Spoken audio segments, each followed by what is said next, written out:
MP board पुराने साल के प्रश्न पीवाईक्यू है। कक्षा 10वीं विज्ञान के पाठ 7 के जीव जनन कैसे करते हैं, ये पाठ के है 2019। एक चैप्टर में से आपने पीवाईक्यू कर लिया ना तो समझ जाना पाठ खत्म है, क्योंकि अधिकतम क्वेश्चन रिपीट होते हैं। ये जो मैंने बनाया है, ये जो आए हुए हैं ना एमपी बोर्ड में, तो इसमें से आप प्रश्न में से देखोगे कि कई क्वेश्चन 2-2 साल आ गए, 3-3 साल आ गए, तो इस बार भी आएंगे। यानी एमपी बोर्ड में अधिकतम क्वेश्चन रिपीट होते हैं, इसलिए पीवाईक्यू पुराने साल के प्रश्न करना बहुत इम्पोर्टेंट है, इसलिए मैं आपको बता रहा हूँ। अब 2019 और 23 में आया था प्रश्न नंबर 1, इसलिए पुराने साल के प्रश्न पीवाईक्यू करना बहुत इम्पोर्टेंट है, इसलिए हम प्रश्न नंबर 1 करेंगे। 2019 और 23 में आया था एमपी बोर्ड में, काई का प्रबंध क्या होता है। काई का प्रबंध यानी हम जैसे कुछ पौधे होते हैं तो हम उनकी जड़, हम उसका तना काट के मिट्टी में लगा देते हैं दूसरी जगह, तो पौधे उगने लगते हैं। मतलब पौधे का विकास होता है, पौधे उगने लगते हैं और नए पौधे जन्म लेते हैं। मतलब ये पौधे, एक पौधे से दूसरे पौधे को बनाना काई का प्रबंध आ रहा। ये है जब मनुष्य प्रत्यक्ष रूप से पौधे के विभिन्न रचनाओं, जैसे विभिन्न रचनाएं, जड़, पौधे, मतलब कुछ भी लेकर नवीन पौधे पैदा करते हैं, यानी मिट्टी में लगाते हैं और नए पौधे होते हैं, तो इस प्रक्रिया को कायिका प्रबंध कहते हैं। मतलब कायिका से बना है ना, मतलब तना पत्तियाँ इनसे बना है ना, तो यह प्रत्यक्ष अलैंगिक जनन कहते हैं। यह प्रत्यक्ष अलैंगिक जनन में आता है। प्रत्यक्ष अलैंगिक जनन में आता है। क्यों आता है? क्योंकि हम पौधे के, मतलब हम तना वना कुछ लेके करते हैं काम, इसलिए आते हैं। और ये पौधे मतलब बीज से नहीं उगते, मतलब इनके बीज की क्षमता खो चुके होते हैं, इसलिए। अब दूसरा प्रश्न है पुनरीभवन पुनरीजनन से क्या समझते हैं। पुनरीभवन पुनरीजन शरीर के नवनिर्माण की वह शक्ति, मतलब शरीर के नवनिर्माण यानी शरीर के, मतलब शरीर को बनाने की वह स्थिति जिसके अंतर्गत शरीर के टूट जाने पर, मतलब शरीर को, मतलब एक हिस्सा टूट जाता है, उसकी मरम्मत हो जाती है तथा प्रत्येक टुकड़ा पूर्ण होकर नए जीव को जन्म देता है। यानी टुकड़े आप गंज, मतलब टूट जाते हैं, मतलब एक शरीर में से अनेक टुकड़े हो जाते हैं, वो अनेक टुकड़े जब पूर्ण होकर नए जीव को जन्म देते हैं, यह प्रक्रिया पुनरीभवन या पुनरीजनन कहलाती है। समझ गए? मैंने आपको इतने अच्छे से बताया। 2019 में आया था प्रश्न नंबर 3, परागण क्या है।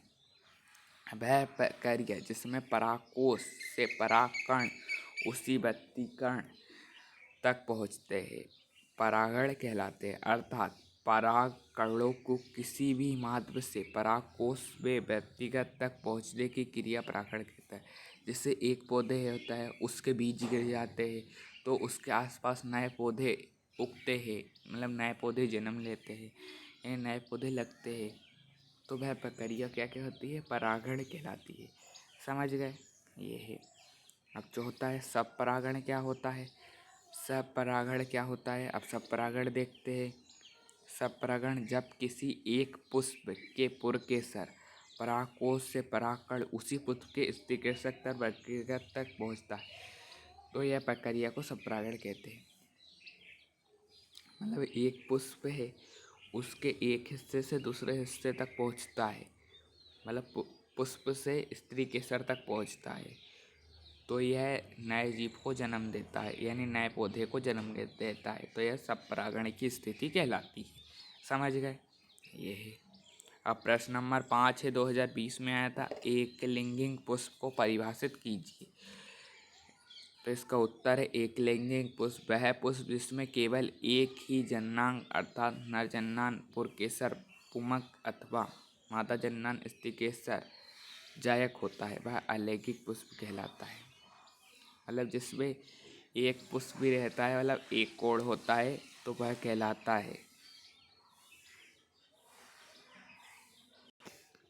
यानी एक पुष्प जिसमें केवल एक ही जननांग होता है, अर्थात मतलब जैसे अलैंगिक पुष्प होता है, मतलब जिस एक लिंगिक पुष्प होता है जिसमें मतलब एक ही कोण एक ही कण रहता है, वह एक लिंगिक पुष्प कहलाता है। समझ गए। जिसमें मादा जननांग स्त्री केसर जायक होता है, एक लैंगिक पुष्प कहलाता है। समझ गए। ये क्वेश्चन थोड़ा मतलब वो मुझे अजीब टाइप का लगा, इसलिए दो। अब अगला क्वेश्चन की ओर बढ़ेंगे, वो मैं अच्छे से समझा दूंगा। वो भी क्या है, मेरे दिमाग से वो थोड़ा उतर गया है क्वेश्चन, इसलिए। अब छठवां क्वेश्चन है, 2019 में आया था, द्विविकटर एवं बहुविकटर से किस प्रकार भिन्न है। यानी देखो, अब ऐसा भी पूछ सकते हैं क्वेश्चन, द्विविकटर क्या है, बहुविकटर क्या है, और दोनों को भिन्न भी पूछ सकते हैं। तो देखो क्वेश्चन चेंज हुआ ना, मतलब क्वेश्चन अलग, एमपी बोर्ड में ऐसा ही होता है कि यानी क्वेश्चन थोड़ा अलग का पूछ लेते हैं, आंसर सेम रहता है, इसलिए पुराने साल के प्रश्न करना बहुत इम्पोर्टेंट है। द्विविकटन में क्या है, द्विविकटन में एक कोश पाए दो समान भागों में विभक्त होता है। अब द्विविकटन में क्या है, मतलब एक कण होता है, एक कण दो कण में विभाजित होता है, दो जीवों को एक साथ जन्म देता है। जबकि बहुविकटन में एक कोश अनेक शब्द कोश को जन्म देता है, मतलब एक कोण अनेक को जन्म देता है और पूर्ण होता है। तो यह बहुविकटन है। और द्विविकटन में दो होते हैं, दो जीव जन्म लेते हैं, तो यह द्विविकटन है। समझ गए। दोनों मतलब भिन्न है, एक में दो होते हैं और एक में अनेक होते हैं। द्विविकटन में दो होते हैं, बहुविकटन में अनेक होते हैं। समझ गए आप।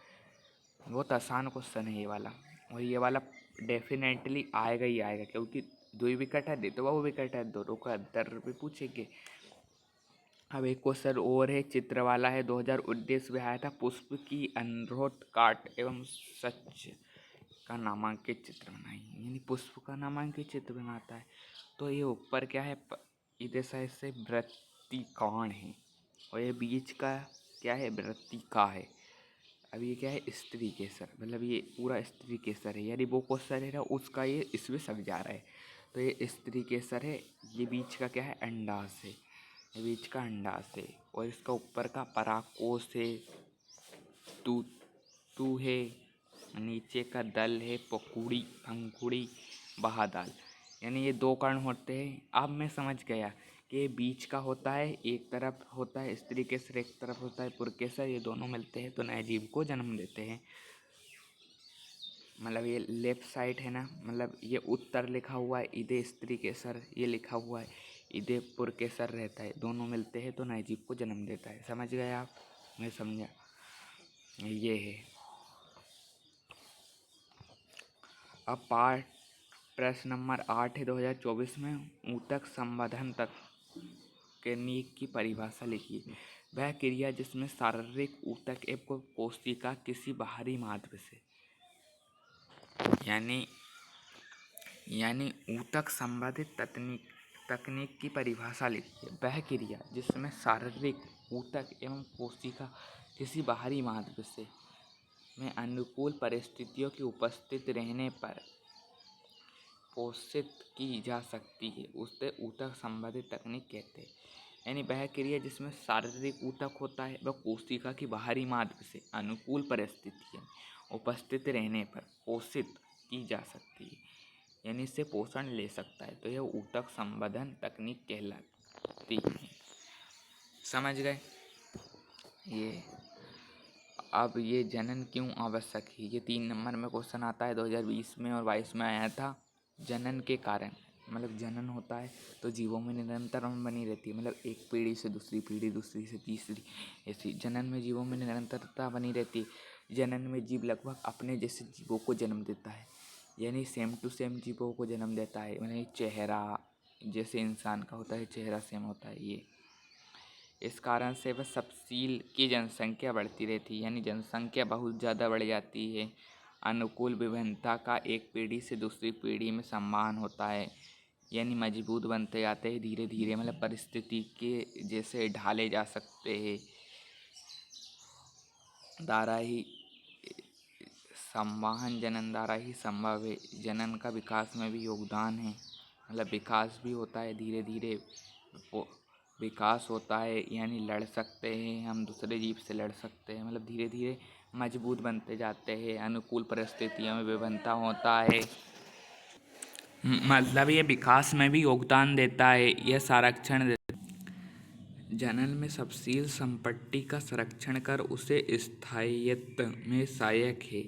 उक्त कारणों के कारण ही जनन आवश्यक है।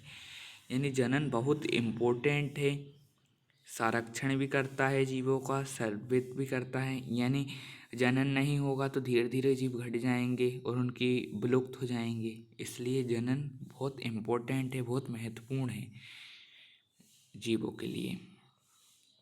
अब आखिरी है अमीमा का द्विविघटन की विभिन्न विभिन्न आवश्यकताओं का क्रमबद्ध चित्र बनाइए।